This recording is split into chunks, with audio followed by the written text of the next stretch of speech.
Okay, guys, we are live! So for those listening at home, welcome to the Dungeon Musings YouTube channel. My name is Kevin Madison, and I'll be your friendly referee today, because today we're carrying on with our ongoing adventure playing Mongoose Publishing's outstanding science fiction RPG, Traveler, 2nd edition. And we are playing through, we're leading up towards intentionally playing a adventure called Care Package that is out of the journal, The Traveler's Aid Society of Volume 8. I mentioned that in the event that you do wish to play the adventure called Care Package out of this volume. This session may contain spoilers for that. Not likely, because we're not quite to the point where we're starting that adventure just yet, but in the event you want to avoid any spoilers for that, I will give you that warning. If you don't care about that, well then welcome. Let me introduce you to the crew, the Lady Luck and the stars of our adventure. I'll go the order I've got you guys on the screen here. Why don't you tell us who you are and who you're playing? First up, we've got George. Hey everybody, I'm George. I am playing Baron Zim Ziarzis. He's kind of sort of like the spaceman of the group, I would say. Maybe a bit of a gambler. Nice. Next up is Jeffrey. Hey everybody, I'm Jeff, and I'm going to pre-apologize to those at home. I'm fighting a head cold today, so I'm going to be a bit congested, but I am playing Dr. Mara Dalian. We must have caught something from these locals. No doubt. Treating them. Some intense role-playing. Wow. Yeah. I didn't even get to the plague subplot in this adventure. I mean, there's no plague, I'm sure. Guys, don't worry about it. Next up is Will. Hi, I'm Will. I'm playing Javier Peshkov. I am the resident engineer and privateer, and the lesser half of Gunny. Nice. And last, but certainly not least, is Andrew. Hi, everyone. I'm Andrew. I will also offer a preemptive apology because despite living on the other side of the country, I, too, have been battling a head cold for the past few days. I'm playing Kiri Gunny Sherman, and I'm the heavy. That is a fair way of putting it. All right, guys. I said the heavy, darling. Not heavy, the heavy. Be very careful. Let's see here. All right. So, guys, what happened last time? Oh, I'm getting echoes from somebody. Test. Is it me? Oh, wait, you know, let me look in Test. the check. Hello? I don't know who it is. Awesome. I'm also hearing it, but Kevin is hearing it like I'm hearing it as if it's coming from one of your, like, I'm not hearing the echo through my thing. It's like I'm hearing a muffled echo. Yeah, as if it's coming through. How about Check. I'm muted. Check. Is that it? Hold on. Oh, I still hear it. Oh, I still heard it too, actually, that time. Did you? I didn't hear. Check. I didn't hear it that time. Yeah, I didn't hear it that time either. Do it Okay. again. Let's How? Yeah, try now. Now mine's back on. Here, check. I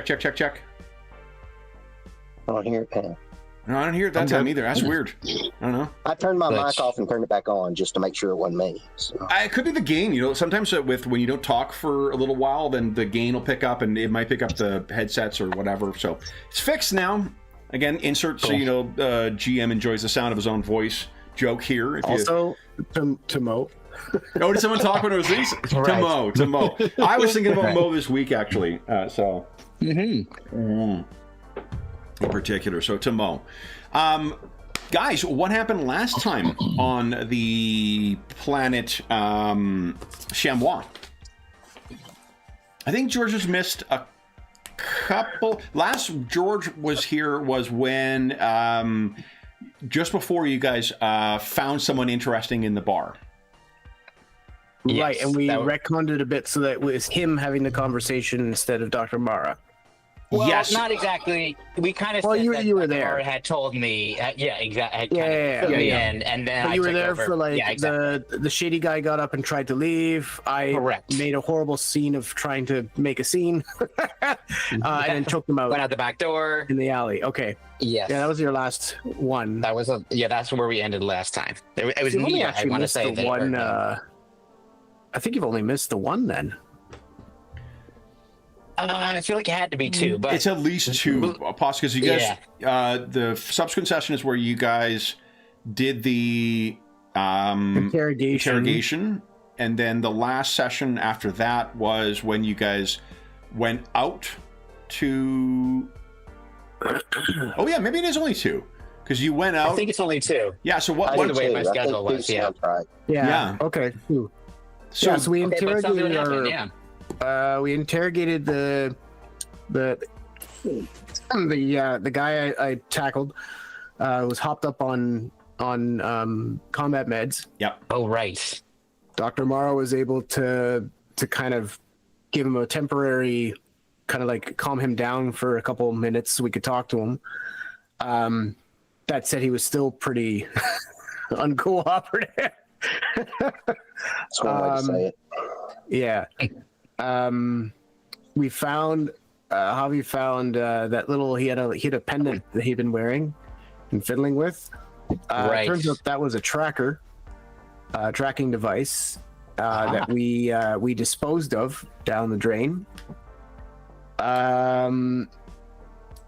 And then realizing we thought it was religious. I want to say at first, but it turned out that this did not involve religion. it was masked. It was masked as a religious symbol. Yeah. Yeah. Got it. And then we went to a. Now I'm getting myself turned around. It was a shop, not an apartment. Correct. Right? Yeah, it was the back of a shop of one of Nita's friends. Right. An ex-boyfriend, perhaps, or ex-partner at least. And you guys tried to conduct some interrogation. You started noticing some jamming with your comms. And then Javi took steps to deal with that. Will, I think your camera might be frozen as well. Oh, yeah, it is frozen. All right, let me refresh. I'm sorry, buddy. That's not a flattering still either. Oh, come on, none of them are. What are you talking about? No. Just looks like you're just looking very disturbed at us. There you go. Back. And perfect. And then you guys also made the acquaintance of, or at least Gunny spotted. Oh. Yeah. Spotted. We were trying to make our way through a crowd. The whole like hiding in the open thing. So we went through a crowded area, and as I looked back as we were making it to our skiff there, Gunny thought she caught a glimpse at this thing, but it was just a fleeting glance, and then like as soon as one person walked in front of it, it was gone again.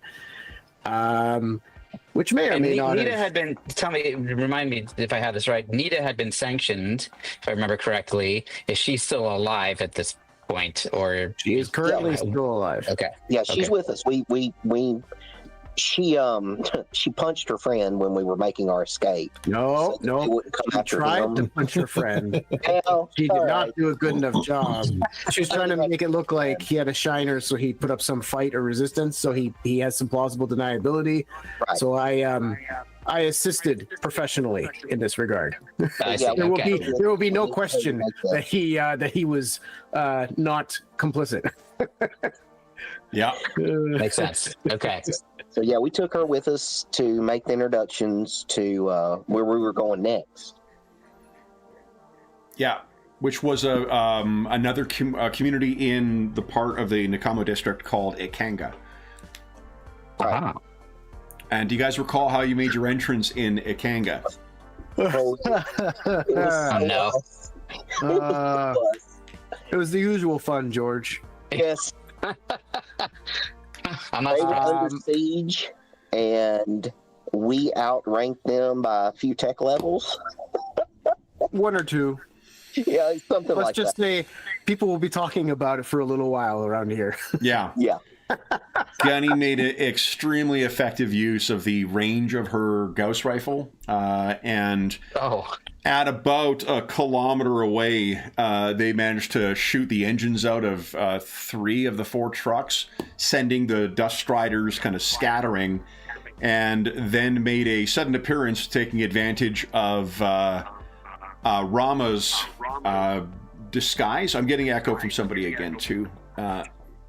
So I heard that. yeah. I do too. The check. Not now. That's weird. Might be me. It's you? Oh, you can hear me? That's weird. Okay, that's the problem. Are you muted in Then Roll it could 20? be. Well, yes, I am. Okay. But I'll look at things while you're going. Okay. They came down with Rama disguised as, I guess, the Grim Reaper, and with a voice modulator telling them to flee, that the Sanction was here, and they did. Mm-hmm. They all went scattering. The Dust Riders went racing off. The one surviving vehicle went driving off. So, what do you guys recall after you arrived there? Well, we met the local folks, including a certain scarlet-haired. I almost said damsel. She's not a damsel at all. Far from it. Anyway, our query, Mashka. Yeah. I think you mean met her. Quarry, not query. What? I think you mean quarry, not query. Yes. And then it all went. You were south querying from there. where your quarry was, but So Right. So I'm just checking quickly. Right before I started my shift at the quarry. Exactly. third base. Whatever it's called, G chat was picking up 2 different microphones. So now is this better? Oh. Or... Check. Yeah. Yep. I don't hear myself. Okay. Yes, it was literally picking up 2 microphones at the same time. Okay. Cool. Oh, that's funny. Huh. Yeah. All right. So then, what else did you guys find there, other than your quarry at the quarry? I actually forget. Oh no, we told her why we're here. Yeah, Javi, you were quite open about that because I think we all kind of agree that like there's no reason to be secretive anymore. She's not thrilled about leaving or the reason why. I don't think it's clear that she's not happy that Daddy sent someone to come fetch her, but we didn't learn about like there's clearly some tensions, but we didn't learn much about what those are yet. So in fact, when we left off, we were literally in the middle of this conversation with her at the end, I think. You guys had made an actual a bold proposal that did just sort of change the temperature of the conversation. And I'm drawing a blank on the rest. Her friend was involved. Oh, right. The only way, because she couldn't leave her people behind, which we kind of figured. But we we kind of let Nita. Yeah. Mm-hmm. Kind of let Nita know that she's not really safe either. And it seemed like that wasn't something she had really clued in on yet, that she's also a target. Oh, no, she did, but she expected to die here with everybody else when the sanction comes, right? Okay. What she didn't expect was you're both coming with us. Yeah, she didn't expect that you would take her with you. Yeah. Seems like the only way, it's kind of a package deal. We're not going to get one without the other. Uh-huh. Okay. Doctor, do you recall what you found here? Yeah, go ahead. Well, I say, the doctor did find there was a wrinkle in your escape plan that was occasioned by Dr. Mara. Yeah. Oh, yes. Oh. You not remember, Jeff? I don't remember if you need. Oh, you wanted to stay and treat the people. I mean, there was people that were like mortally wounded, basically. Yeah. That I could save. Yeah. Oh, is that all you're talking about? Yeah, I remember that. Okay. Yeah. But was there another detail or just that? No, that was it. No, that was it. That was the complicating factor.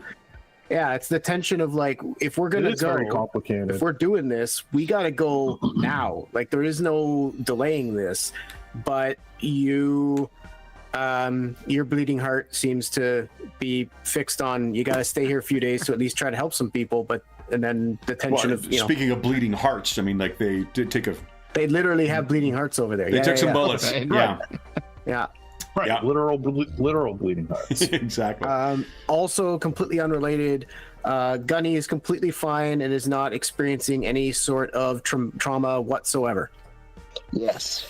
Gunny is totally fine with having seen the Minister of Death. Yeah. Totally fine. Not Yep. completely well adjusted, not struggling. How did that thing pop up, way. Andrew? Did you do that on your own? What the heck is going on here? Oh no! Oh boy! I'm still looking at Mashka. What do you? I don't know what you're looking at. Hello. No. All right. That's like our Blackbirds game. Yeah. Oh God. Baron, any questions? Andrew's still traumatized. This all makes Yeah, sense. and I will be for a long time from the Blackbirds game. That's understandable. And so the last thing that happened in the last session was Gunny seeing that. No, entity. the last session. No. I think I interrupted you to talk about the doctor sorry. thing too. But Gunny actually was taking some steps here because they knew that they were going to have to wait several hours, and they knew that the Celsi, where she, I should say, last saw this thing, and the only people who know that she saw it are Gunny and Javi. Yeah. Right. No, Mara and Rama and Javi. Oh, did Rama know as well? I think Rama got it out of me.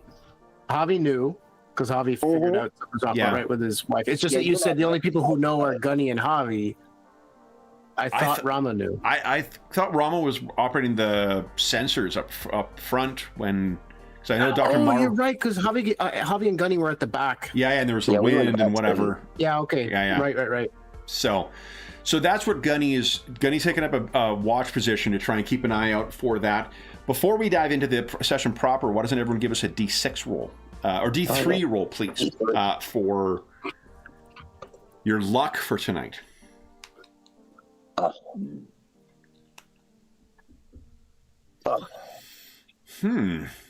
Okay, so that is That's 7 kind of a mixed luck, I think. bag. Kind of in the middle. All right, so then Dr. Mara, why don't we start off with your treatment rolls? Now, because of the number that you are treating here, I mean, David, who plays a physician in our other Traveler campaign, he noticed that Dr. Mara has a better med kit than what he does in the campaign. He's like, I am going shopping. I do not... That's awesome. Yeah. Okay. Let's see here. So it'll be I think it's a medic roll here, Doctor. What I'm trying to decide is the scale of it, because there's probably a couple of folks you need to deal with, and the timing. All right, so medic.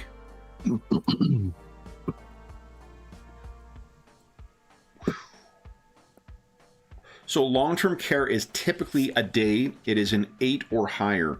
To bring it down from a day... Ooh. 1D times 10 hours. Wow. I think normally you're not allowed to go more than one step, but because you've got such high-tech treatment,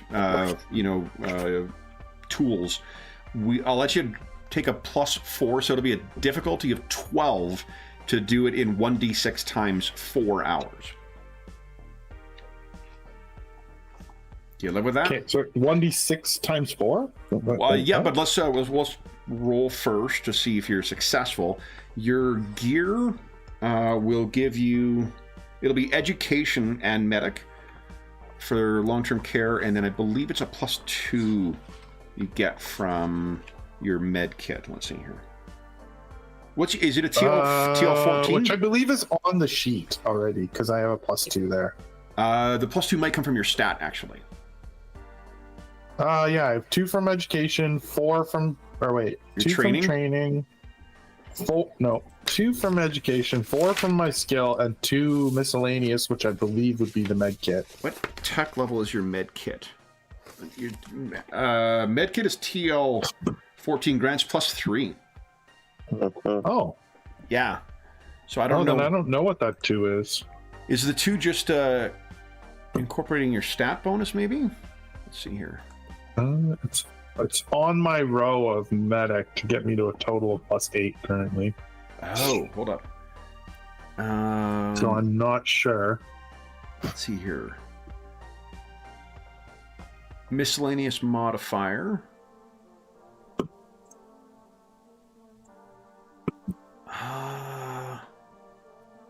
I don't know what that 2 is from.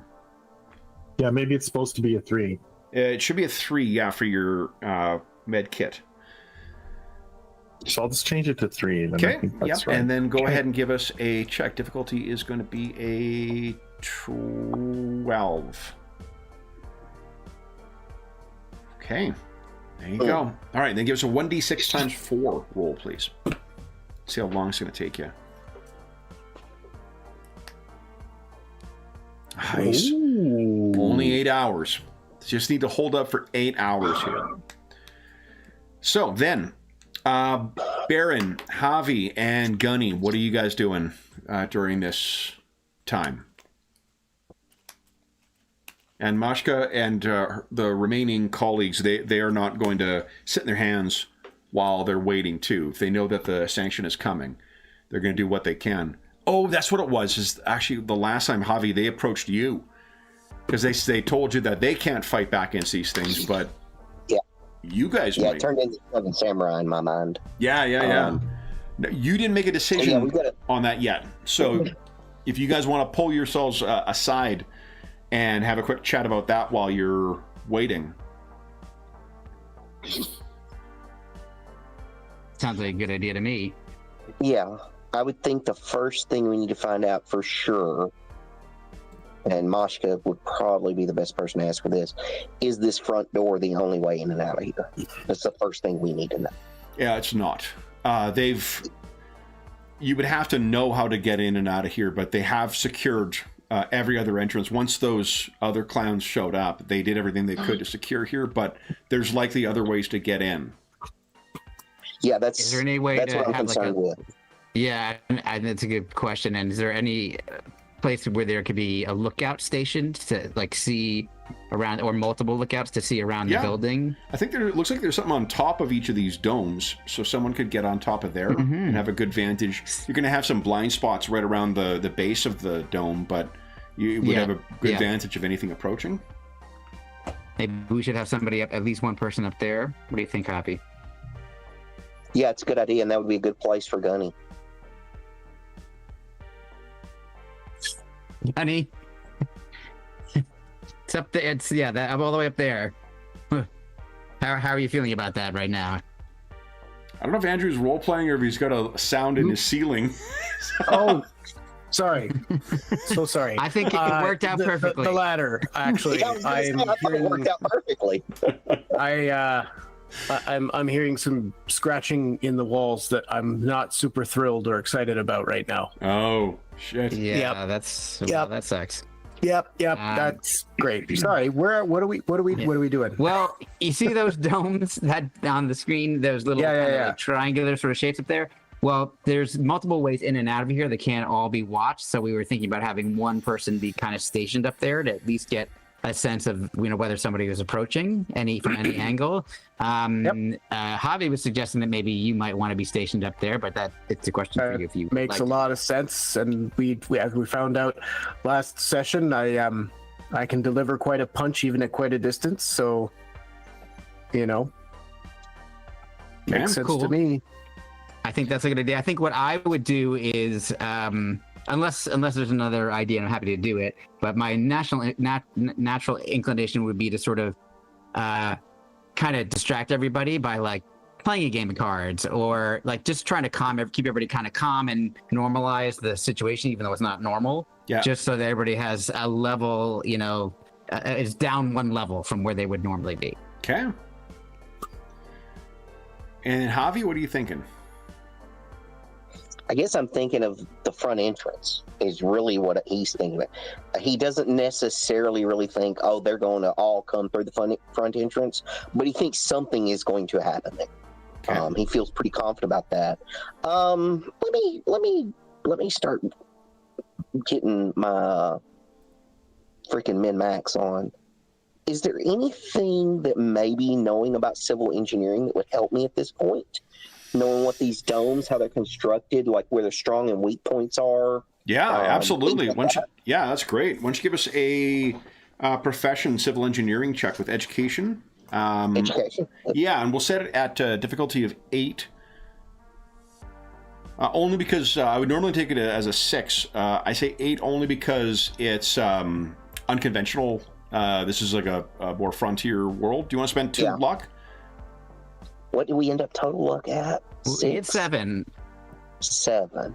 And I think it's worth doing. This is a big, this can make a big difference in terms of how we prepare. So yeah, let's go ahead and spend 2 of that. Okay. So what you... well, hold up. You know what? Hold on. Because George has said he was going to do the setting the tone, I had intended on letting that be part of the task chain for when you guys were actually doing your tasks. Let's sit on the 7 luck right now. Okay. It sounds like you're trying to use carouse, probably, Baron. I think so. I don't think diplomacy would make any sense. It seems more like carousing to me because it's much more, down with the, down and at kind of a level of like naturalness, not Give us a carouse and sock check, please.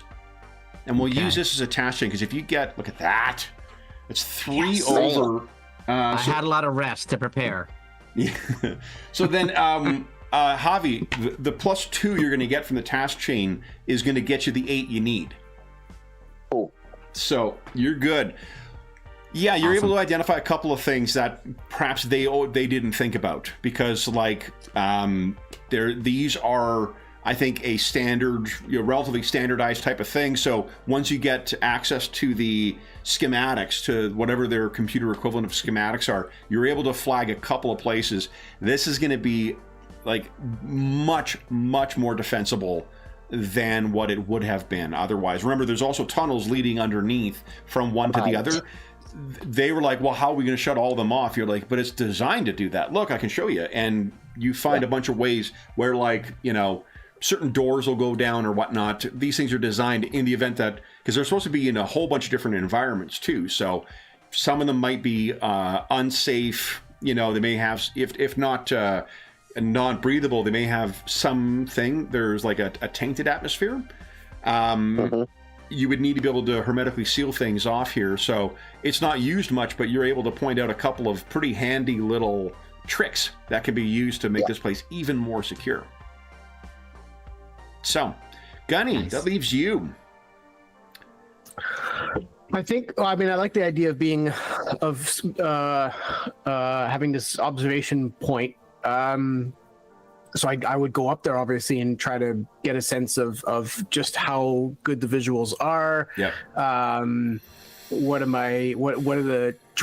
try to get a measure of like the lay of the land, like literally what are the most likely avenues for assault on this place? Where's my best visibility? Where are my blind spots? Yeah. And with those blind spots, maybe thinking about what I could do to mitigate them, whether that's like, can I recruit a couple others on radios to go down there and keep a closer eye on those areas to give me a heads up, something like that. Okay. Trying to get a sense of the weather.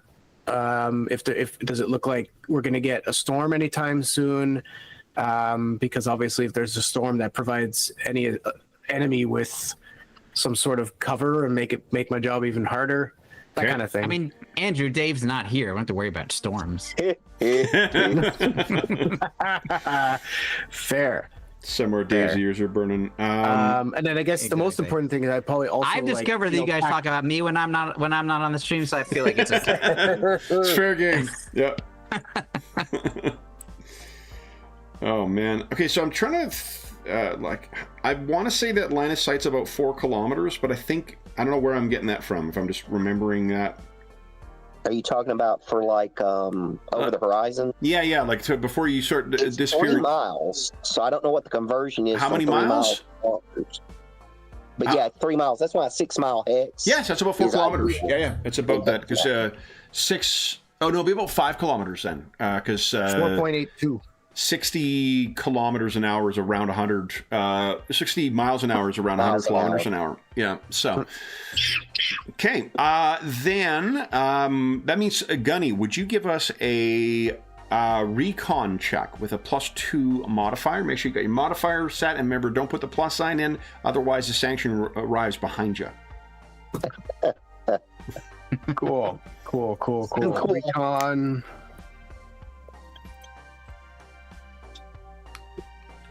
Oh, Whoa. man. Okay. So each of you are working in your different capacity. Gunny, does your thing have a night scope or night vision scope on it? I can't remember. Because night with 8 hours, it's going to be definitely into nightfall. Gauss rifle. It has a scope. I don't know. It does not say night on it or anything. Let's take a look here.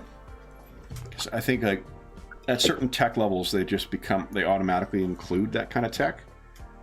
No matter what. Right, kind of one of those like, why am I going to buy? If I'm going to spend this much money on this model, I expect this whole to be integrated by this point. I shouldn't have to mod this. Yeah, exactly.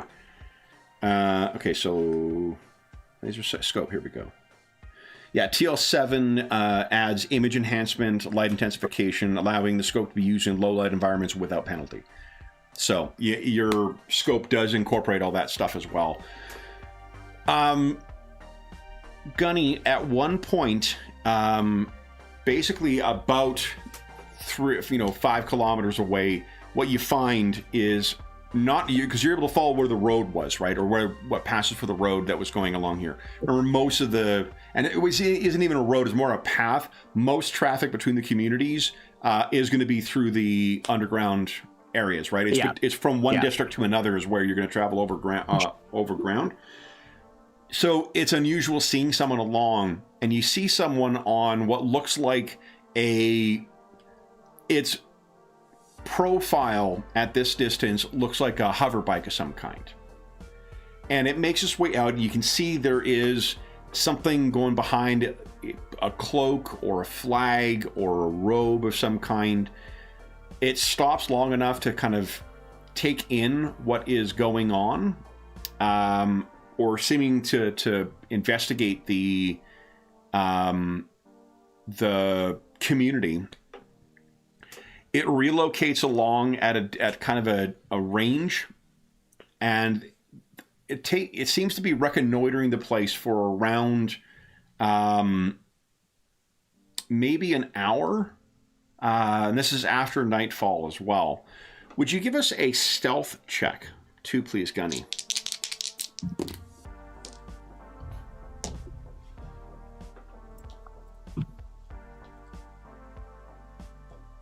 Okay.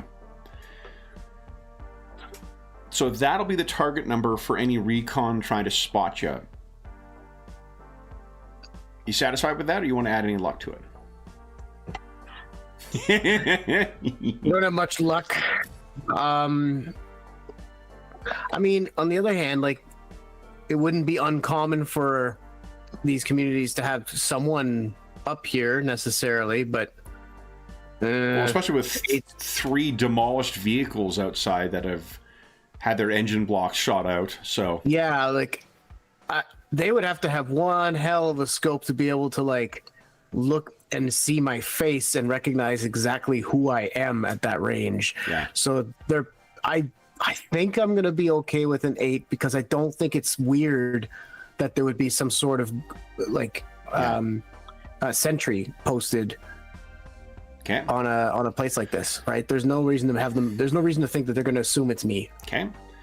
So there is after this thing, whatever it is looking, it then seems to move in 1 kilometer very quickly, and then it stops, behind kind of like a little uneven bit of the rock, and then you do not see it again. But you're able to mark where it stopped, and you cannot see where it came from again. So either it's stopped there and parked, or something else. This is after about, we said it was after dark, so it's probably like 5 hours into Dr. Mara's treatments. You guys all have your comm buds with you as well, too, so feel free to communicate with one another. Did in my prep and stuff with those like blind spots I had identified, was I able to recruit anyone to go out and keep an eye on those spots for me with a If you're talking about like a 360-degree angle with all the blind spots in 5 kilometers, I don't think I'd be able to get that covered. Yeah, just like look at the terrain. It's unfortunately there's a lot of different places where you could have people. I just basically, so I don't have anybody else out there that can go check the spot out where I saw him disappear. If we're going to do that, it's us who are going to go check it out. You could send someone else out, but I mean, like, if it's the sanction, what do you think's going to happen? Yeah. And I doubt the sanction's just gonna if he leaves if it leaves its hover bike there, that's not necessarily a good sign either. Okay, well, I'll radio this in and say we've got some company. It's too early to tell if it's our friend, but it looked like it was someone on a speeder bike with a cloak thing coming out the back. It's too dark. I couldn't get a good look at it, but based on the thing I saw earlier, it's possible. Just as a reminder, what's the tech level of the planet? Well, that's the other thing. Who the hell has a hover bike? I was going to say, I mean, it's the 50s. I don't remember what tech level that is. Yeah, that's what I mean. Yeah. Certainly, whatever that hover thing is, it's definitely beyond the local level of technology. Okay. I didn't know if like hover bikes fell into a different kind of category, like they're more common despite tech levels, but there can be places like that, but it's not the kind of like developing world situation, where you can see, but that would be more near the starport.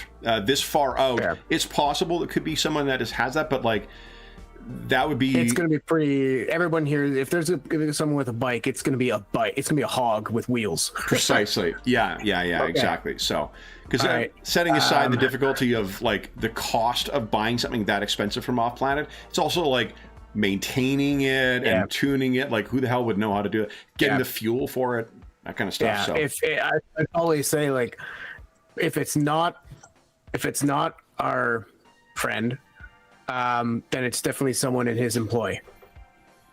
Yeah. So Gunny is something is, and I'll give the general. I don't like whatever coordinates, like the coming from the north or whatever. Like I'll give that. Yeah, I can tell you, it's coming from an oblique angle from the direction of Celsi.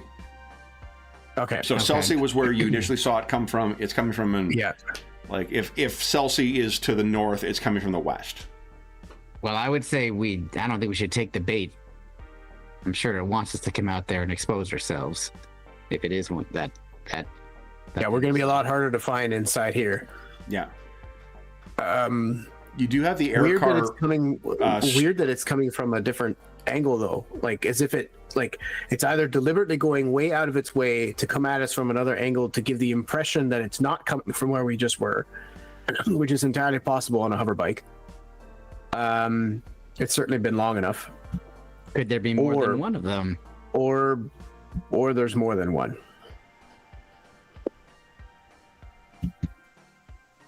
They do have that ring wraith kind of feel to them.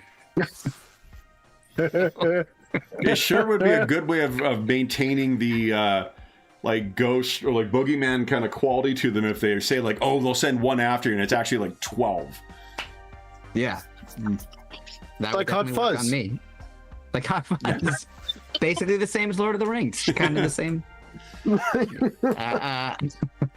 Yeah. So it seems like, but what are you thinking, guys? Do you think we should, investigate? This is more your area than mine. You're more about strategy than I am. What Javi could tell you with his role from before is like, there are things like on your ship, for instance, like it's a kind of a panopticon situation where you got cameras everywhere, you can, activate them pretty easily. This thing with this level of tech, like it's foot searches, it's, stringing a can on a wire, or using tech that you brought on to augment the, the security. You do have some pretty sophisticated sensors on your air raft, for that matter. Yeah, that's true. It's pretty good sensors. Sorry, I had a quick question for you, Gunny. When you saw that hover bike, was it making a sound? Could you hear a sound being made? That's a good question. I don't think I'd be able to hear a sound from that far out. It's pretty far away, but and the wind on this planet too, right? So, and the wind, right. Okay. Yeah. But you did roll a pretty great recon check, though.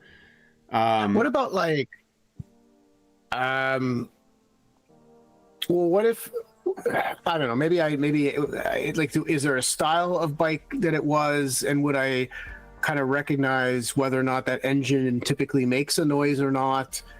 Yeah. I'm just trying to think about ways that we could determine or have a guess at whether or not there's a sound without ham-fisting it too much, because I agree, like it doesn't make sense that it would have to be pretty loud for me to hear it that far out with the wind. Yeah. Right. And it's also likely like it's not going to be a hover bike. Certainly wouldn't be driven by like an internal combustion engine either. So It's going to be the exhaust at best that you would hear. Well, I would even think these, if it is the sanction, these things are known for shock and awe. There's only two ways that works. Yeah. You either shock and awe by being as outlandishly loud as possible, so that everybody knows you're coming because it won't make a difference anyway, or you shock and awe them because nobody knew you were there until it was too late. So I would guess that they'd be going for the latter of those two, because this is a big area to cover. We've already gone to ground once. They don't want to have us like, they're not worried they're going to fail. But if I'm him, I'm lazy and I don't want to have to chase my quarry all over the damn planet. I want to get this job done and move on to the next one. But that's the strange thing. It did stop a kilometer, one click out. So I wonder maybe if it spotted you up there, possibly, Gunny. What do you think? Quite possible. So we could expect it to be coming on foot then, potentially. I mean, if I was it, I certainly wouldn't be driving my vehicle right up to the front door and knocking. One, But like we need to focus on a localized, like a suit of armor or something like that that's got like an invisibility, or chameleon kind of thing on it. That's one thing. Having it on a vehicle is a different thing as well. And then also having it active at the speed that it's moving is a very different thing too. It's possible to have that, but it would be such the tech level required for that kind of thing. Like cloaking, for instance, like of ships and stuff like that. It's a thing in it, but it's a really high tech level and very power intensive thing for ships. And even then, I actually don't know. I'm trying to think. There is one vessel I know that has something similar to that, but I can't remember if it's even like commercially available to most other vessels. I'll look that up while you guys are deciding, just for my own satisfaction here. I mean, we may have to act, with the low tech things we have access to. The equivalent that wouldn't work, but the equivalent would be like basically putting up a string of cans. So if it got close around the perimeter, like it would, make the cans bang into each other. But I wonder if there's something that we can do. I mean, this is huge, these domes, but maybe if we did something that's closer toward potential entrances. But I don't know what that would be exactly. We'd have to ransack the place. Yeah. Unless there's a better way to do it. Maybe there is some high-tech stuff that you guys know that you can do for detection purposes. I'm afraid of it getting the jump on us, I guess, is what my fear is. I was going to say, I'm almost of the opinion that the lower tech stuff is actually the best. We got a Battlestar Galactica this. Right. I like how you verbized that. I like it. To be clear, where I'm talking about the reimagined series too. Of course. Yes. Obviously. We have to make this distinction. I don't even know if we have to. Hey now. To all the people watching who are fans of the 70s show, it is also a good show. It's just that my specific reference only works if we're referring to the reimagined series. I'll even make fun of myself for watching the 70s show in 2025. You may all have used LinkedIn at one point or another, but it's all new to me for different reasons. But so I was linking to people, and I was like, "Oh, Aaron Gray from Battlestar Galactica. Hey, can you link to whatever it's called?" I clicked the button to connect us to her, and she connected back to me. And I was like, "What?" And then I was like, "Now what do I do?" But I was a fan, so it's true, Andrew. You are right. Nice. All right. I don't see it in the high guard. What are? I guess there's a second thing, Kevin. While you're doing that, is I always like to think of the multiple routes of exit. The other thing we can do is, obviously, I don't think we have enough time for this, but if for some reason we had to get out of here without exposing ourselves, we could take one of those tunnels and go to a different dome and go out that way. Problem is, we've got a lot of people in here in this dome who, we'd have to leave behind. But it would be a way to potentially get away from this creature without it knowing exactly where we went to. But that's 3 hours off, really, from this point. So what do you think, guys? How do you deal with this? Kevin, are there just like, a dozen different kind of points of access into these domes? Javi has actually done a pretty good job of closing most of those off. Okay, so maybe we just look at the ones that we weren't able to close. Sorry, there's screaming going on. I think it has to do with getting hair washed. That is my guess. But in fairness, I do the same thing too. It sounds like people are putting cigarettes out on me while I'm showering. So yeah, that's just an inherited trait from me. I'll just mention this, Javi. What do you think about just concentrating on those places that are still accessible to anybody to enter through, and figuring out a way to kind of either create protections or create ways of detecting any kind of entry?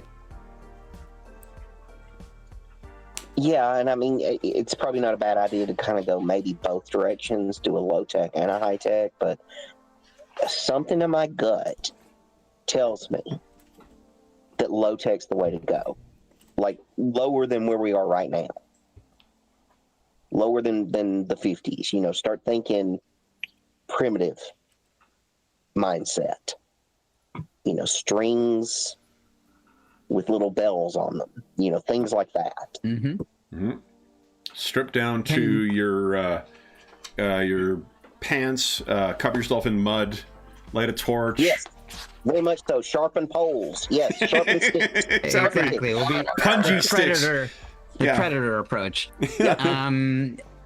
Well, do we know what's inside these domes? Maybe there's some materials that we could repurpose potentially. Oh, I'm sure there's. Maybe we can start asking some of the people from here if there are what kind of things are stored inside the domes, or look ourselves, whatever. What is it you're looking for? I think is a more. It's a good question. I think we were looking for anything that could be used as a string or wire, or something that could be used to tie anything, so that we can actually affix things to, across the entryways, or stake things in and put like a tripwire kind of thing, and then anything that that would clang together and make some kind of noise. Do they whether fish? those are cans or what's that, Kev? What's that, Will? Is there any fishing on this place? They do any fishing? Not typically. No. There's a lot of arachnids and that are sort of the dominant local species here. So you would be using a different way for whatever you're getting to for. I was thinking about fishing line was really where my mind went. Like you can get. I guess one question is, remember, there's like 100 people in this thing too. Where you several of which are in the infirmary. Are you planning on putting tripwires everywhere in here, or are you trying to? No, outside. So basically, I was like kind of thinking putting about the entrances that we had identified. Okay. So, well, you've sealed them. Do you wish to open one or two of them up? No, I want to put it on this side, not the outside. Does that make sense? I made a mistake. It does. I was the one confusing the things. Yeah, and just the difficulty is there's probably between like underneath on the surface there's got to be like 2 entrances, both of which are currently sealed. Okay. There's also likely several ways of getting in from down below. Either through ducting or through whatever, but you have done a great job of narrowing those off. So if you want to minimize, you've sealed off effectively any way of gaining access from underground. So there's probably 2 obvious ways. Potentially, if they're sabotaging, there might be other ways to get in. But there's the main entrance, and figure there's like 1 more out of this structure right now. Both of which have been sealed by, when the initial attack kind of came. One thing tangential is, should we try to evacuate the people who are able to move to one of the other domes, so they're not, because the targets are all that the sanction is coming for here.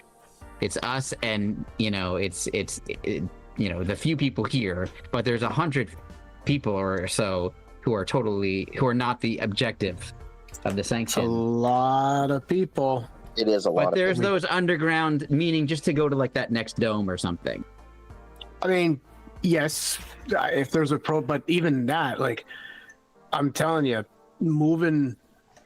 Listen, I sometimes struggled to move 50 troopers down a battle line, and those are troops who are trained and drilled to know what they're doing when I tell them what to do.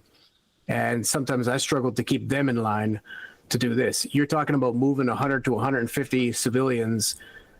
We don't even know if this place has an evacuation protocol, let alone when the last time they practiced it. I'm not saying it's a bad idea. I'm just not sure we have the time. Or we shouldn't. I'm not saying we shouldn't try to do it. I'm just not sure how many will actually get out. No, I hear what you're saying. You're being realistic. That makes total sense. I'm getting to know these people, and I'm starting to feel like getting that feeling that I don't like, where I feel like I gotta protect them somehow. The best way we protect them is we leave. Because, put it this way, remember, sanctions are shock and awe. You want to know one other way to very effectively destroy your target and make sure she's dead? Is you destroy everything around her with her in it. So I don't think the sanction's going to hesitate to just to literally destroy this whole town, or all 3 of them, if that's what it takes. Yeah, it's a good point. Good point. Yeah. So we got to get everybody out of here. Well, Jeff, actually, you're correct. Jeff raises a good point too. Jeff, I'm assuming your cold is you don't want to talk, true. so but like, if I understand him correctly, these people here are not going to want to leave. They're like, they're not going to want to fight a sanction, but firm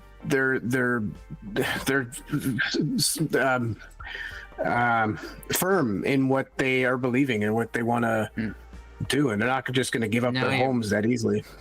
You're both right. Actually, when I had my conversation with Nita, she said something pretty much along those lines. So to give you guys just, I misspoke about the cloaking thing for ships. I want to, so your characters can judge what to expect from here. There is armor, like there's chameleon kind of stuff that you can get for your armor that can make it difficult to be spotted or make it effectively invisible to the naked eye. Ships have either like stealth bomber style, like sensor absorbing kind of hulls on them, or they have baffling stealth things for the jump, so that when they manifest out of jump, they are less pronounced. That is like up to 13, 14 level tech for those things. Anything that would make a ship invisible is getting into like ancients level of technology, like fantastic beyond either bleeding edge technology coming from some crazy high-tech planet or stuff that is coming from recovered from aliens that you did not know from before. So the reason that's worth noting is that Gunny, even this thing's not a boogeyman, right? Like, as much as the locals may think of it, you can conceive that if this thing is as you saw it before with that crazy robe and whatever else on it, even the highest level tech that it might have access to, it's not going to make that robe invisible, right? If it's wearing armor underneath there, it's conceivable that could be installed on it, which could have been why you missed it. But even that isn't necessarily going to, for one, make it invisible to scanners, and two, depending on the tech level, it may still be visible to the naked eye. It may just be like not to go back to the Predator well here, but it may be like that, where there is a visual distortion you can see, you just need to look for it. Yeah, or create some sort of cloud of whatever, or some other substance for it to walk through, right? Like if it's raining, it's going to stop raining in one human-shaped area. But that's the other thought I had, actually. I'm glad you reminded me, because when you first said speeder bike, when I first spotted it, I forgot to say this, but in my head I was thinking, oh, okay, because that tells me this thing isn't superhuman. It's not like it can't fly, it can't teleport, it can't just go wherever it wants. Like, it is, it has limits, and it is limited to the technology that it has around it. It has better tech than that's on the planet for sure, but so do we. So immediately that was my first inkling of, oh, I can kill this thing. to not to extrapolate too much, but like, this thing has limits. It can't just be on our tail, right, chomping at our asses the whole time. It also needs to find us. It needs to, and it doesn't necessarily know exactly where we are. No. It knows we're in one of these 3 domes. Well, it's also, not for nothing, with your great recon roll from before, it's hours afterwards. This is only 50 kilometers away that you guys have traveled, right? So this is not a matter of that. If the bike moves at the speed you think it does, it has taken a long time to get itself out here. Yeah. Quick question, Gunny, was it larger than an average human? Was it like significantly larger, or about the same? No. Okay. No. Even when I was in the crowd and I saw it briefly, that brief second, I mean, maybe a bit tall for like a taller person, maybe, because I saw it kind of looking over the heads of others, but at most it was a foot taller than, like a head taller than most people at best. Yeah. I think the thing is too, like, we got rid of the tracking device. Well, that tracking device was meant for the asshole that we killed. It wasn't meant for us, because he couldn't have known. You beat him up. You knocked him out, didn't you? You didn't kill him, I don't think. Yeah. Sorry, we beat him up. Gunny assumes. the tracking device was like on his necklace thing. The tracker was intended to track his whereabouts and where he's going, to keep tabs on their asset. They could not have predicted that we would have been in a bar where he was sitting, and that he would have ended up with us and moving with us somewhere else.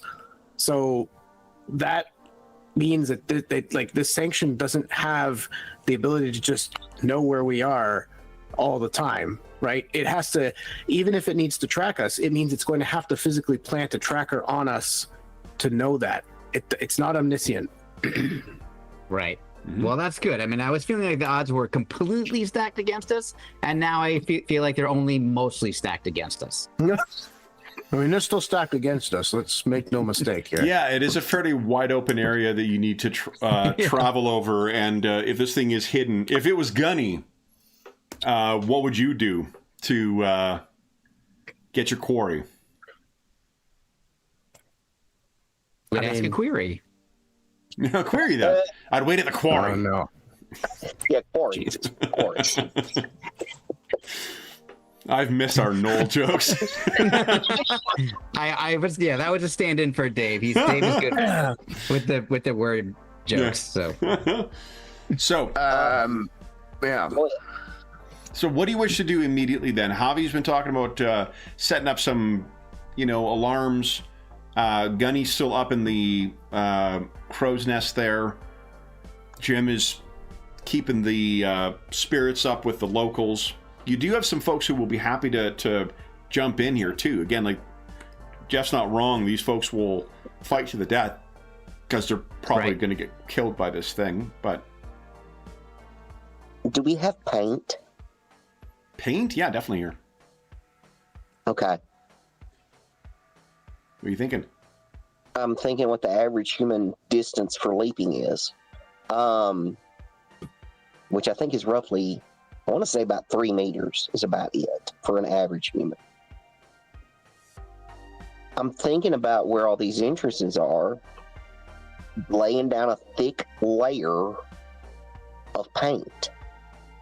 Because if they come in that way, they're going to leave tracks if they're invisible. Yep. Yeah, that's a good idea. I mean, unless they've got freaking jetpacks, which I figure we would hear, they're going to have to walk or jump. Mm-hmm. Yeah. So I think that's a good idea to maybe get probably about a 4 meter, 4 times 3, 12. Yeah, I don't even know if I could ever jump that far. So yeah. But maybe we can just get some of these locals to help us start, Right, to help us with that, with like paint, where I sealed off places. Okay. We could back up from where I sealed them off, put it in there. That way, if they do breach, they still have, walk through the paint. And so we'll see the paint. Pouring that stuff out, that kind of montage probably takes about an hour for collecting the stuff, getting it out, pouring it out, which leaves only 3 more hours. Gunny and Jim, what are you guys doing during that time?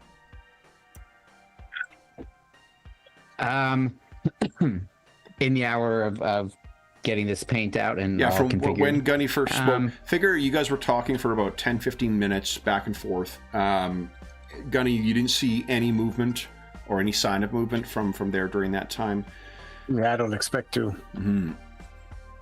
I think because of my growing concern for these people as I'm getting to know them, which is an occupational hazard, I want to help out Dr. Mara to help treat these people, like maybe move people around or finishing up, like bandaging somebody while he moves on to the next person, that kind of thing. Do you have any training in medic? I do not think I do. I guess more like sort of a tech, like move this person over there or help this person get over to that. Candy striper. Please. Like an order, Orderly, exactly. you're not bringing him food. Yeah, or like help people if he's got to do something to be painful, I'm distracting that person, or that kind of stuff. That's Okay. Yep. Maybe That's just maybe I know it's not going to speed things up like a lot, but just to try to, instead of just sort of generally chatting with people to actually help with the process. Yeah. And Gunny? There was when we arrived. Nita and Mashka had a third person there. There was some guy that met us, right? He seemed like he was kind of calling the shots around here. Yep. I would probably spend some time chatting with him and asking, like, what is, like, things like I'll follow up on Jim's comment about, like, what is the escape protocol? Are there people that you need to get? Like, I'll tell him I think the sanction might be arriving. If there are people here that you feel should get to a safer spot or leave and go to one of the other communities, get them out now. And I would ask him, like, what kind of preparations do they have? Where are the defensible spots within the dome? You're asking us over the comms? No. I'd go physically talk to him in person. So you're leaving your sniper's nest and coming down? I mean, shit. Dear. Yeah, I was gonna say you could relay it to Javi and. Yeah, right. Duh. Because I shouldn't be leaving the spot up top. That would be dumb. But yeah, I would relay this to Javi and ask you to chat this guy up and get and figure that stuff out. Yeah, Javi knows what to do. I think his name was Reza. Was the guy you were talking to? That sounds about right. It's familiar. So yeah. if you, Gunny asked that, and Reza's helping to coordinate getting the paint and pouring it down. So maybe you have a chance to pull him aside. What do you say? Okay. How many of the people here, first of all, know who Mashka is and what she's into? At this point, probably most. Okay, that's what I thought, but I wanted to verify that. Who is absolutely people that we would need to move out of here? To Who where? would be those people? To where? It doesn't matter where. To a place of safety. If we were to have to evacuate this entire facility, what's the triage? What's the priority? He kind of pulls you aside, and he says, "Do you not understand what's happening here?" Oh, I know what's happening. We're under attack, and we got to be ready. But we also have to be ready for failure. He looks over at the kind of crowd of people who are busy getting, organized to get the paint, and whatnot. And he looks back at you and kind of lowers his voice. There's nowhere to go.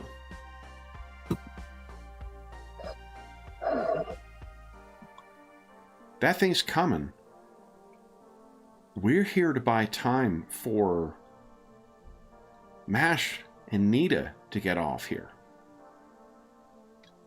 We appreciate what your doctor's doing for those of, and I can't thank you enough for the help you're being here, but it's coming one way or the other. If you can take it out, maybe that'll make the Lords of Chamois think twice before sending another one, but if you can't stop it, it's coming. And there's nowhere for us to go. Okay. Then let's back up to stage 2. Who are your best fighters? I can give you some. We've got maybe 6 who are good with a rifle. But Okay. What about up close? You got any big boys that are brawlers? nobody. They're farmers.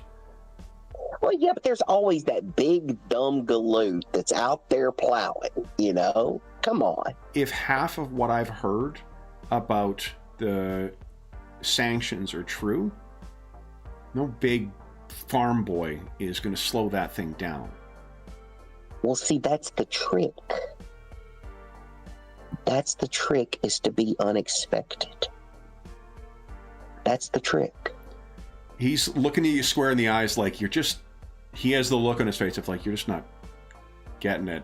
There's a fatalism, obviously, that's kind of settled in with these guys, it seems. But he also, like, you know as well, he's not wrong. Like, those guns that they've got here, if they have armor even, like, halfway as good as what, like, say, Gunny even has, it's not going to do anything to them.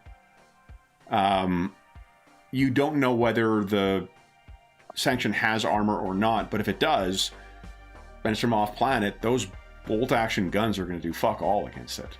And as we're fighting it up close, remember, one of the things they talked about was that that sword, right? That can cut through an engine block. Well, okay, yes, but how much of that is truth? How much of that is fiction? And all you need is one person to distract them. They can't fight 5 people at a time. One individual cannot fight 5 people at a time. We've got numbers on our side, if nothing else. That's going to give us a little bit of an edge. If you people are willing to this be your last stand, then I need the best people in front. What are you proposing? That's a good question. What am I proposing, dear?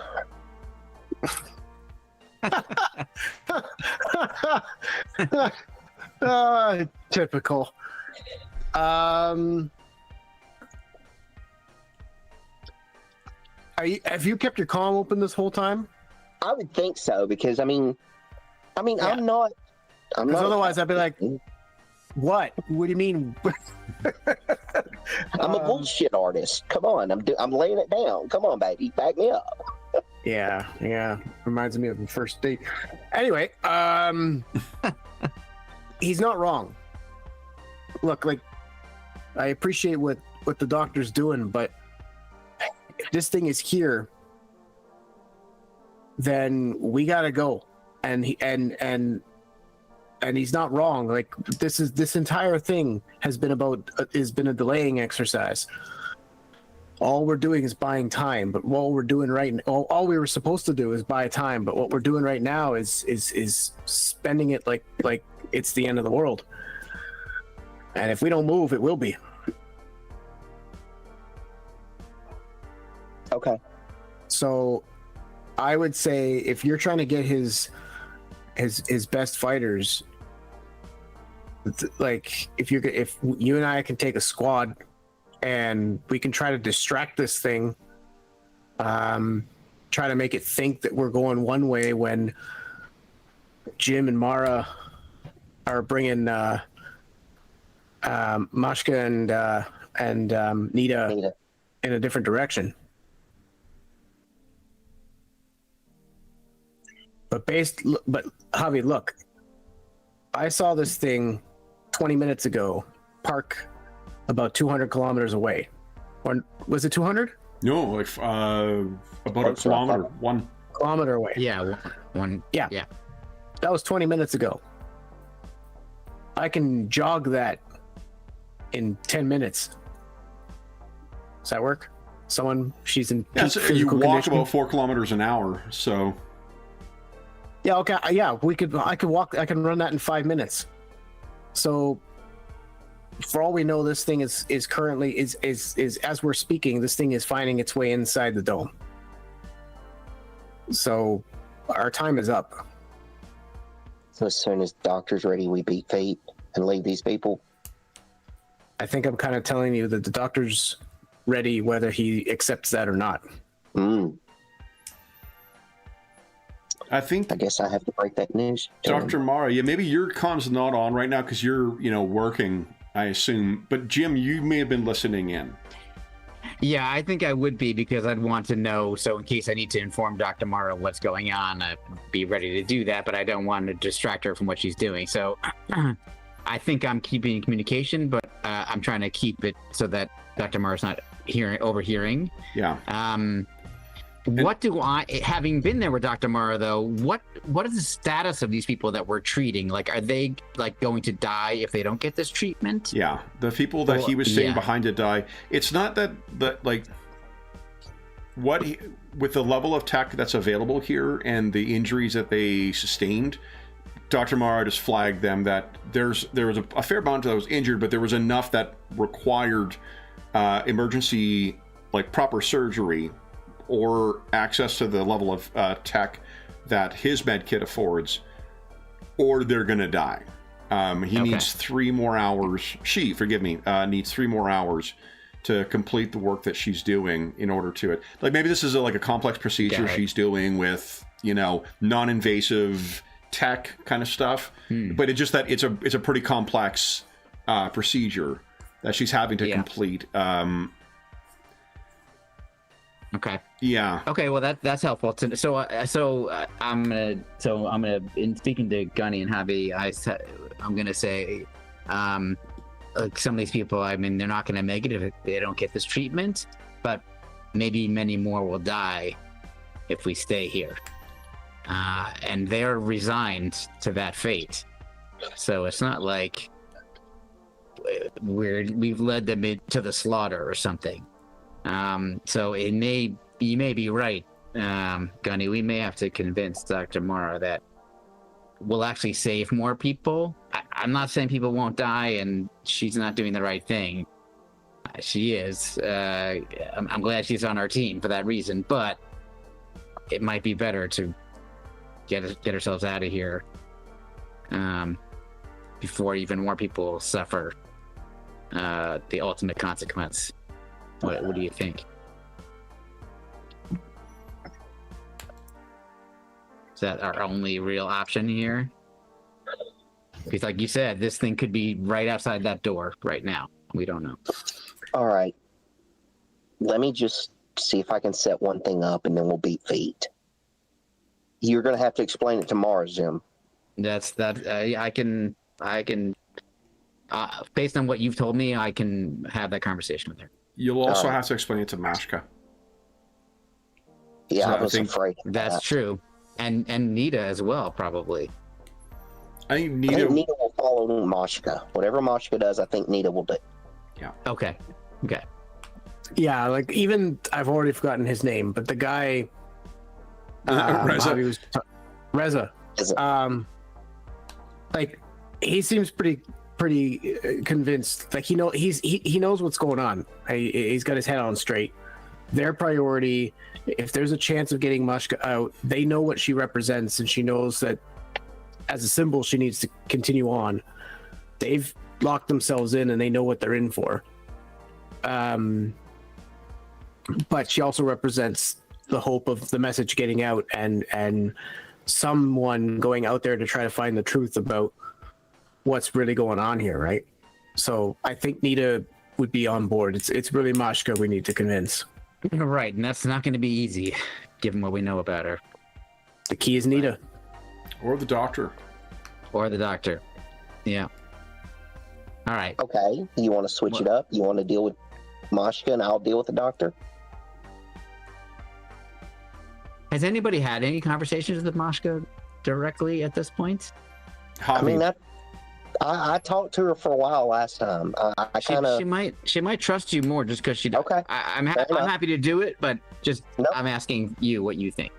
Yep, that's fair enough. Makes sense to me. Okay. And I'm here with the doctor, and I'm seeing what's happening, so she's gonna know that I get what I'm asking her to do.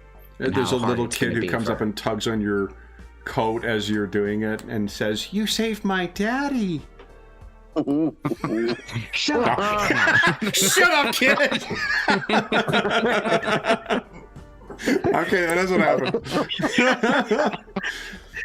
But if Jim has been getting fairly attached to this, you are seeing at only 3 hours left. That is more than half of the way towards completing Dr. Mara's overall task. There's at least like 2 people whose lives have been saved thanks to Dr. Mara's surgery. And I think that's a great example of what's going on in my internal conflict. Yeah. Which is that, like, I actually like this kid, but I'm like, stop doing that to me. You probably would have grown up to be a bigot. Oh, come on, we're leaving. Yeah, right, exactly. Okay, yeah. So I know what I'm in for in this conversation, and I know it's going to be difficult. So it's a question of which conversation should be had first, because it seems like maybe Mashka only, because while that's happening, we could be, because I don't know how long that will take. Dr. Mara could be continuing to tend to these people, and maybe one more person is treated in that time. Maybe not. But what do you think, Javi? Talking doesn't take that long. I've got one thing I want to talk to Riza about Okay. and see if we can set up before we beat feet out of here. It is Reza, not as much as Reza. yeah. Yeah. Riza has showed up. He's gonna do a rap and cheer these Riza. people up. Wu-Tang. That's right. So yeah, I want to see, before I was able to jam their communications. So I know that this installation has way more power as far as being able to transmit. That's not accurate, really. Well, I just figured it was bigger and it had more power to draw from, so it would be able to It's not cover like a bigger area. if That's it what I was thinking. if Just it was the a dome area. radio station or something like that, maybe. But like it's a farm place that has a ham radio, right? So, and it's also significantly lower tech level than what you would have been dealing with. So. Like if this was if this was like the location of a local radio station or TV station or whatever kind of media thing, then that would probably be the case. But the transmitter here is going to be like we were talking about last session. That's the equivalent of like a ham radio or a shortwave radio. What were you thinking of doing, Javi? I just wanted to set them up with some sort of maybe comm jammer. If those guys are trying to talk to each other for next stuff, I just wanted to set up something covering the dome to where they couldn't coordinate with each other. That's all I wanted to do. Give us this. If that's what you... Or could we use some of our own gear to set that up? Yeah, I was fixing to say, let me go over here, because I could... You can definitely do something like that with your gear, for sure. And I think you could try... Like, the question is really just... It's a matter of making the available stuff do something that it isn't designed to do. Which is absolutely possible. The reason I'm thinking is just there's going to be a added complexity because it's a different tech level. Like you're trying to get something to, you're trying to use a lower tech level thing to interfere with a higher level tech thing. But the fact that you succeeded with it before probably tells you what pitch, or whatever wavelength to hit.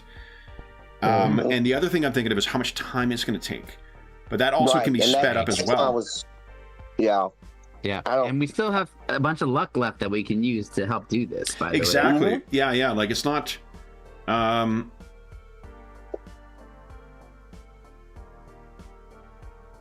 think it's going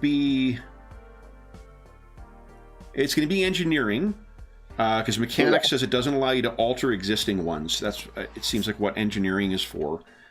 But engineering in this game has a bit of a... The specialties are fairly narrow. M drive, J drive, life support, power. Yeah, I've got the electronics comms. I don't have the manual in front of me. I'm sorry. Yeah. Yeah, so I think electronic comms, let's see here. Oh, look. So your jamming and comm signal is difficulty 10 for radio. I'm going to jack it up to 12 because of the tech level that you're working with, but it only takes 1d6 minutes. Oh. However, that would also jam yours. Uh-huh. Well, I think we're all fixing to get together and beat feet. Okay. So knowing it'll only take a couple of minutes to do that, a difficulty of 12 is what you'd be rolling for. Okay. But as I said, you got two things, but you're not going to roll it until you're actually going to do it, I assume, because then it's going to shut down, your comm buds won't work anymore. Yeah, I think the last thing he would do before he kicked it in was to get Gunny down here. Because he's presuming by that point, Jim will have got Dr. Mara, and we'll get in the speeder with Mashka, and we'll beat feet. Yeah, okay. Nice. So then, I heard there were 2 conversations to be had. Oh, yeah, I've got to talk to Mashka. He's got to talk to the doctor. Right. You go first. That's fine with me. Jeff, how are you feeling about having a conversation? Yeah, sure. Okay. So make sure you're physically feeling okay. Yeah, I think I can handle it. Okay, cool. So I think, or Kevin, can I start this conversation now? How timing wise? Yeah. Okay, cool. So I think I'm kind of building up to, having this conversation. So I'm trying to make it this is not a lie. It's not deceiving her at all. But I'm trying to make it clear that I'm feeling for these people as well. So I don't want her to think that I think what she's doing is wrong in any way. So I'm just trying to do it by action first, and really taking my time and talking with each person or whatever I can do in front of her.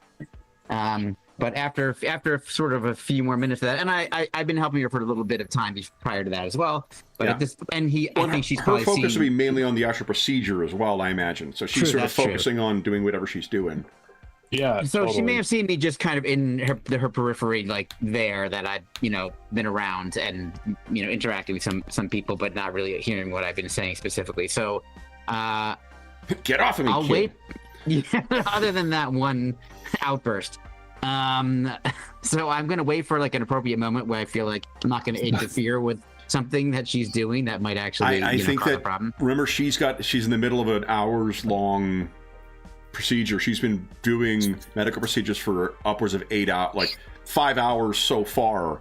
So you're going to be able to get in and get her attention, but it's not like she's going to be undistracted. I don't want her to. I just don't want her to be like about to take the scalpel and pierce the skin and be like, by the way. Where did you even get those metal blocks to bang together? Yeah, what are you doing? Surprise! No. So I approach her, quietly and calmly. Yeah, I guess she'll is probably really the see you in the point. peripheral, so you'll look up and see. Yeah. Baron Jim has that look on his face. That. Yeah. Is it possible to talk to you for a few minutes? Standing to the side here, or do you need to continuously be working? I mean, it's a What is medical it? procedure, so. It seems to me like she. Probably set my she can't tools stop. down. Hurry. Okay. You have 30 seconds. All right. 30 seconds. That's all I need. You're doing the right thing. The most important thing here is that you are doing the right thing. This is why we all love you and why we want you to be on our team. Here's the problem. One of these entities has come, one of these sanctioned things. Gunny saw it. It's very close. It might be here already. It may take out this entire dome. We don't know. We have very little time to get out of here. And by staying here, we may be putting more of these people in increased jeopardy. So you're actually, when you look at it on balance, we might be putting more lives at stake than saving them. And I know I'm asking you to do something incredibly difficult. But unfortunately, I don't know what other options we have. What are you suggesting? That we just leave? That we leave and we draw this thing away, and try to save people who are totally have not even been injured in any way from getting killed here. I cannot leave this patient. Leave me. Draw them away. Why? I wish I was that kind of person. But I can't leave you behind. I know that you still have time. You need more time. Why are we Go so ahead, sorry, frightened of this entity? It's basically Can we not- our understanding it's killed everything that's been targeted by it. Well, can we It not had some kill kind it? of it has greater technology than this planet does. Not as high maybe as what we have, but still. And it seems incredibly uncaring and willing to do whatever it takes to achieve its aims.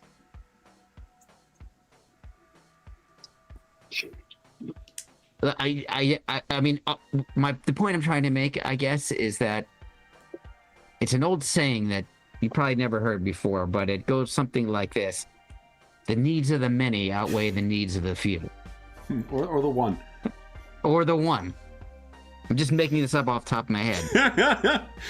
With No joke, nobody you know- whispering in my ear. Listen, that second, I had fucking YouTube suggested the Siskel and Ebert review of Wrath of Khan to me last night. I watched that just before bed You're last kidding. night. No, not at all. Last night. That's awesome. Awesome.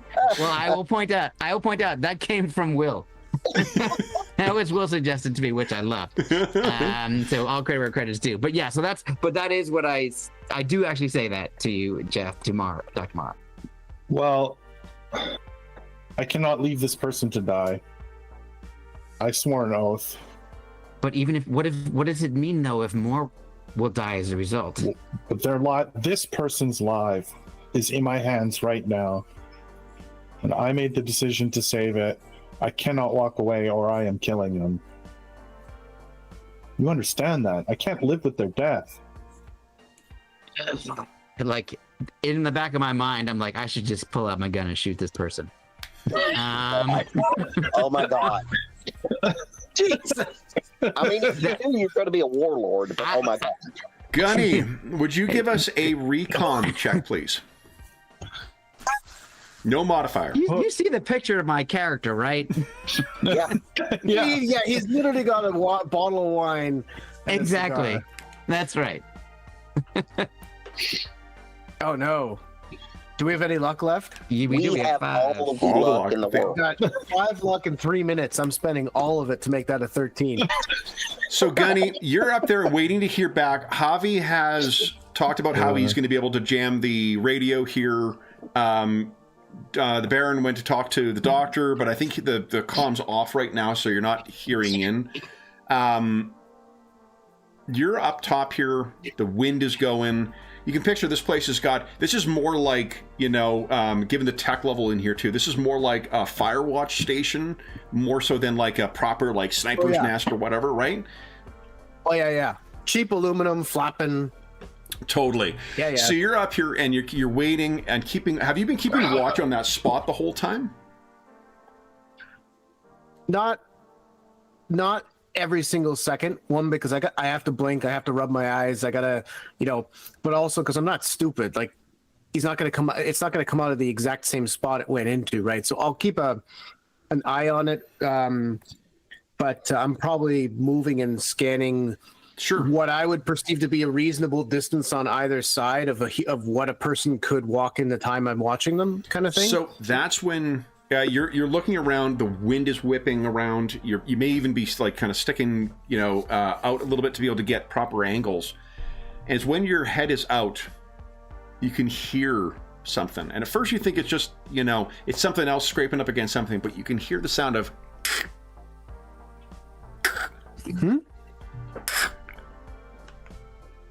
I can't hear Something. Like Andrew physically can't hear. Something is sticking. There's a sound of something striking stone or concrete. like a piton going into a. It's coming from below. It sounds as if something is scaling the dome. Cool. Let me guess. We're spending I have about a 7 week. luck. Yeah. I can tell you've got precisely the location of where it's coming up, and you can tell that it is about maybe 20-25 meters away behind the curve right now. So it would probably take me good chunk of time to scale that using tech that I have. Let's assume that this thing can do it at least 3 times as fast. What you can assume is it doesn't have line of sight to you, and you don't have line of sight to it. Yeah. Probably Yet. time to warm periscope and seal this hatch off. Okay, I think that, guys, is where we're going to leave things. With I want to say one quick thing just so people think character's evil. I wanted to kill this person because I'm trying to save Dr. Mara. Right. No, I get that. no, Yeah. we Yeah, understand. that totally makes murder. Okay. But I was like, oh my god. Totally fine. Guys, I do want to Okay. say a huge thank you to Rick as well. Rick just made a super chat for it too. Thank you so much, Rick. That is very, very generous of you. Thank you very much. We are glad that you're enjoying the Traveler content. We're having a lot of fun running this as well. I'm having a lot of fun running this, I should say. The players, I don't know. I get complaints from them all the time, but but thank you, Rick. That is very, very generous of you. Thank you very much. So then, guys, let's go back to our main screen here. Everyone gets 1 XP. Well, And here we go. So Javi is going to go and have a chat with Reza, or with Mashka. The Baron and the Doctor are having to finish their conversation about this ongoing patient, and Gunny has someone closing in on her, it seems. So we'll have to see what awaits you next time. Maybe you'll get more luck next time, Gunny. For those listening at home, thank you so much for joining us for part 7 of our Traveler adventure. As is always the case, if you have any comments, questions, or concerns regarding the session, the game, or the adventure we're playing, please don't hesitate to leave a comment in the comment section down below, and I'll endeavor to reply in a timely fashion. There's also a link down below to the Dungeon Musings Discord server, where all of us are active, and we have a channel there dedicated to Traveler games we run on the channel, to the Night Below campaign we normally run on the channel, as well as most other games we run on the channel. There's also Finding a Group, GM discussion, virtual tabletop chat, convention chat. There's a terrific, helpful, knowledgeable, and friendly community over there, and you are more than welcome to join us. There's also a link down below to our friends at Noble Knight Games. Noble Knight Games is the preeminent unionized retailer of hard-to-find and out-of-print RPGs in North America. Not only do they have an incredible selection of new role-playing games, board games, and card games, they have an unmatched selection of hard-to-find and out-of-print RPGs. If they don't have something in their catalog in stock that is on listed in there, you can put it on a want list, and they'll send you an email when it comes in. And if you make a purchase of $10 or more through their website, be sure to enter the code Happy Muse Year. It is listed down below. It is easier to type than it is to say, and it will save you 10% on any purchase of $10 or more through their website. There is still the international shipping specials, I believe, are over right now, but there still is free shipping in the US over a certain amount as well, in the continental US at least. There is that discount code will change as of April 15, 2025. So if you're listening to this after that time, come back to one of our more recent videos. You'll see what the discount code is there. The last thing I will say is a huge thank you to our stalwart travelers, half of which have been ill, one of which is suffering through a time zone change too. So George, Jeffrey, Will, and Andrew, thank you so much for playing tonight, guys. Congratulations on... this is emblematic of what I love about playing Traveler, is having difficult decisions that you have to make, right? That are just driven by the priorities and the, ethics or whatever of the beliefs of the characters. Is great stuff. Then we'll be back in 1 week's time to find what happens. Is that the sanction coming up this year, or is it perhaps just a nosy... I mean, there is an awful lot of oversized arachnids on this planet, too, so... I thought it was Santa. Yeah. But we will be back in 1 week's time. Until then, we hope that we gave you an hour or so to take your mind off the troubles of our world and think about the troubles that our travelers on Chamois are encountering as they're just trying to pick up their package. And until we see you again, stay safe, stay healthy, and happy gaming.